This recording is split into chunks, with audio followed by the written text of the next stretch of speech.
All right, today we're going to pull back the curtain on one of the biggest, most misunderstood markets on the entire planet, Forex. And I promise, by the end of this, you're going to realize you've probably already been a part of it and you didn't even know. Let's dive in. So let me ask you this. You ever been on vacation, you go to exchange some money, and for just a split second, you feel like an absolute millionaire? Yeah? Well, that feeling right there is the perfect way to start understanding Forex. In fact, that little trip you took to the airport currency kiosk, that whole experience is basically Forex trading in a nutshell. Let's break down exactly how. Just picture it. You're at the airport, bags are packed, you're buzzing with excitement for this big international trip. But your first mission, before you can even think about coffee, is finding that currency exchange booth. You know the drill. We've all been there. So you look up at that glowing screen and you see this long list of countries and numbers.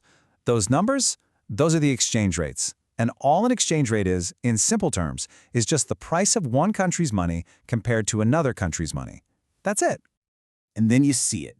You find the Japanese yen, and you just think, wow, my $1 is worth 100 yen? I'm going to be rich. You do some quick math on the cash in your wallet, and for one glorious moment, you feel like you've totally hit the jackpot. And boom, right there, in that one super simple transaction, you officially took part in the Forex market. In trading lingo, you just sold your dollars and you bought yen. At its very core, that's all this is. Okay, now let's fast forward to the end of your trip. You stop by that same booth to change your leftover yen back to dollars, but you notice the numbers on the screen are different. And that is the crucial point. It's these constant changes, these fluctuations in the exchange rates that create the opportunity for people to make money. So, that airport exchange is the perfect introduction, right?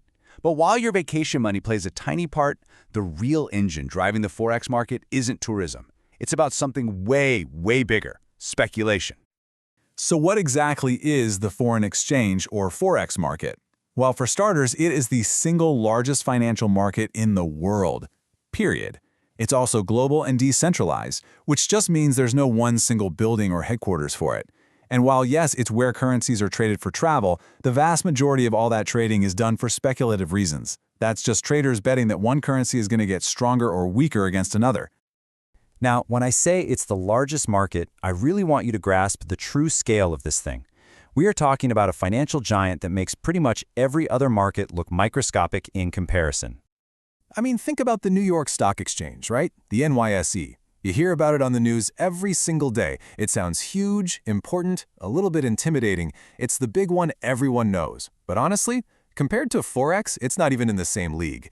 It's the quiet one in the corner that's the true giant. The Forex market trades about $7.5 trillion every single day. And yes, you heard that right. That is trillion with a T.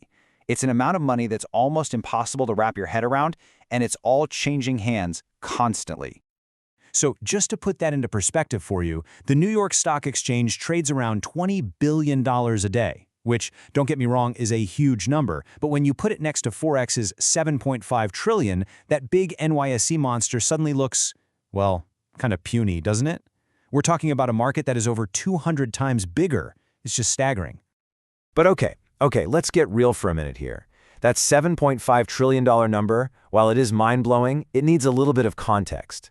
It's really important to understand what's actually going on behind that massive headline figure.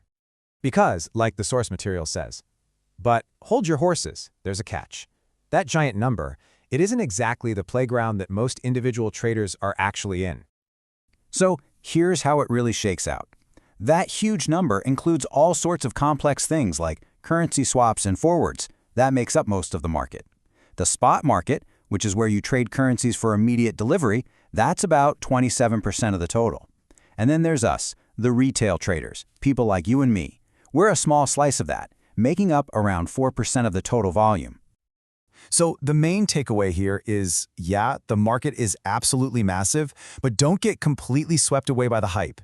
It's always good to have a realistic perspective. We're just keeping it real with you. Now, aside from its sheer size, one of the most unique things about Forex is that it basically never closes. The trading day literally follows the sun around the globe. That's right. Unlike the stock market, which has its famous opening and closing bells, the Forex market is open 24 hours a day, 5 days a week. It only ever really takes a quick break for the weekend.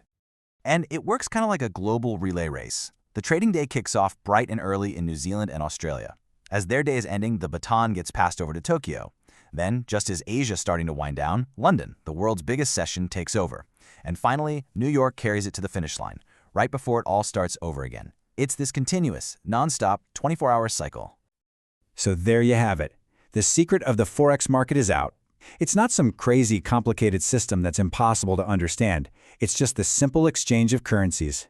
But it's happening on a massive, global scale, 24 hours a day. So now the real question is, beyond just buying some yen for a vacation, what are people actually trading and why are they doing it? That's a story for next time.